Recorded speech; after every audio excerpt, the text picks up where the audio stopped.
জিহাদ, যুদ্ধের ময়দানে চলে আসো।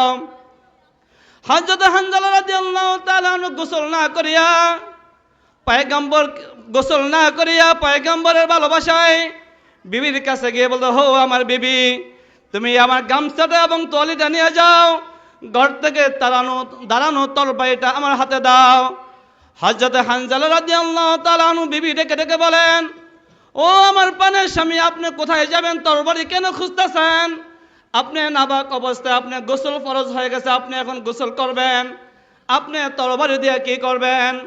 হযরত হানজালা রাদিয়াল্লাহু তাআলা বিবিকে ডেকে বলেন, ও আমার প্রাণের বিবি, আমি গোসল করব এবং পবিত্র অর্জন করব, আর ওদিকে উহুদের ময়দানে আমার নবীজি শাহাদাত বরণ করবে।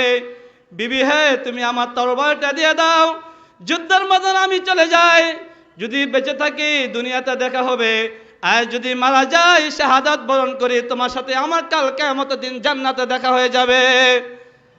যখন যুদ্ধ করতে করতে এক সময় সাহাবে কেরাম যুদ্ধের ময়দানে যখন শহীদ হয়ে গেল, বিকাল গণায় গেল, সন্ধ্যা গণায় গেল, যুদ্ধ যখন সমাপ্ত ঘোষণা দিলেন, পয়গম্বর সাথীদেরকে ডেকে ডেকে বলতেছে, হো আমার সাহাবে কেরাম, যুদ্ধের ময়দানে দেখো কোন কোন সাহাবীগুলো যুদ্ধে করে শাহাদাত বরণ করেছে, সমস্ত শহীদদের লাশগুলো আমার সামনে নিয়ে আসো। ওই সময় যুদ্ধের ময়দানে একটা মহিলা বরকা পোশাক পরিহিত যুদ্ধের ময়দানে ঘোরাঘুরি করতেছে, আর কেমন জানি হাউমাউ করে কান্নাকাটি করতেছে। পয়গম্বর ডেকে বলতেছে, হো মা, তুমি কেন যুদ্ধের ময়দানে আসলা? তোমাকে তো যুদ্ধ করার জন্য কোনো মহিলাকে ডাকা হয় নাই, আর তুমি কেন কান্নাকাটি করতেছ? তুমি কে মা? তোমার পরিচয় দাও। হযরত হানজালা রাদিয়াল্লাহু তাআলা বিবি ডেকে বলেন, ও পয়গম্বর, আমি যুদ্ধ করার জন্য যুদ্ধের ময়দানে আসি নাই। পয়গম্বর, আমার স্বামী যুদ্ধ করার জন্য নাপাক অবস্থায় যুদ্ধ করার জন্য আসছে। পয়গম্বর, আমার স্বামী তো বাসায় ফিরে যায় নাই। পয়গম্বর, আমার স্বামী তো যুদ্ধের ময়দানে শহীদদের কাতারও নাই।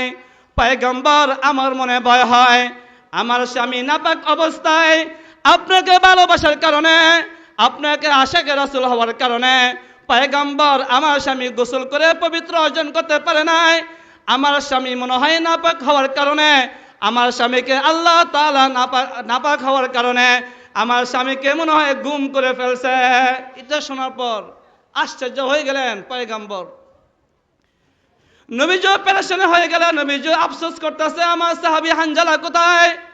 যখন যুদ্ধের চতুর্দিকে যখন হানজালা লাশ খুঁজতেছে আর পয়গম্বর কান্নাকারি করতেছে, হযরত জিবরাইল আলাইহিস সালাম পয়গম্বরকে সালাম দিয়ে বলতেছেন, ও পয়গম্বর, আপনি আপনার হানজালার জন্য না খুশি বেজার হয়েন না। আপনার হানজালা নাপাক অবস্থায় আপনাকে ভালোবাসিয়া যুদ্ধের ময়দানে আসছে, শহীদ হয়ে গেছে। পয়গম্বর, আপনার হানজালার প্রতি আল্লাহ তাআলা এমন খুশি হয়ে গেছেন, পয়গম্বর, আপনি আপনার হানজালাকে কি পানি দিয়ে গোসল করাবেন?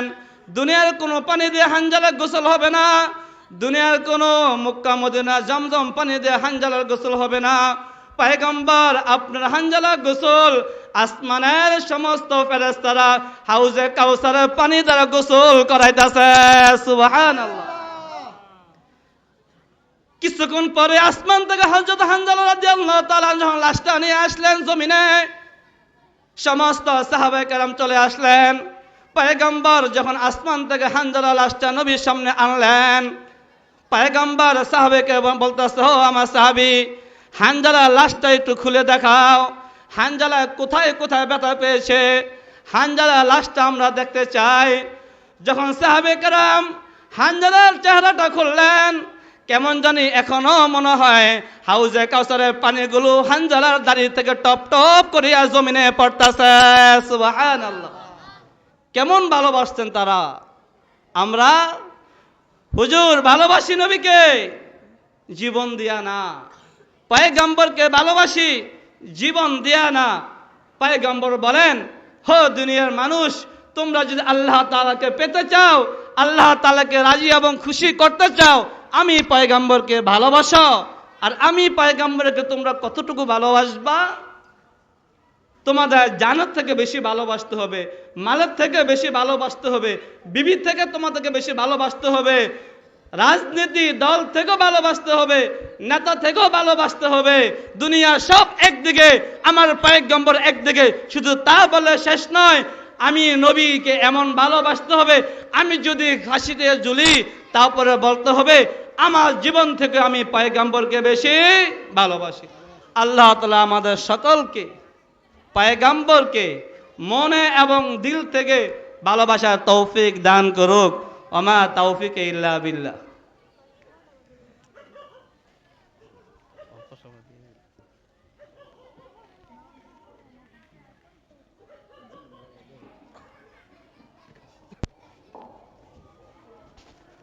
আলহামদুলিল্লাহ, হযরত সুন্দর আলোচনা করছেন। রাসূলের মহব্বত আমাদের সকলের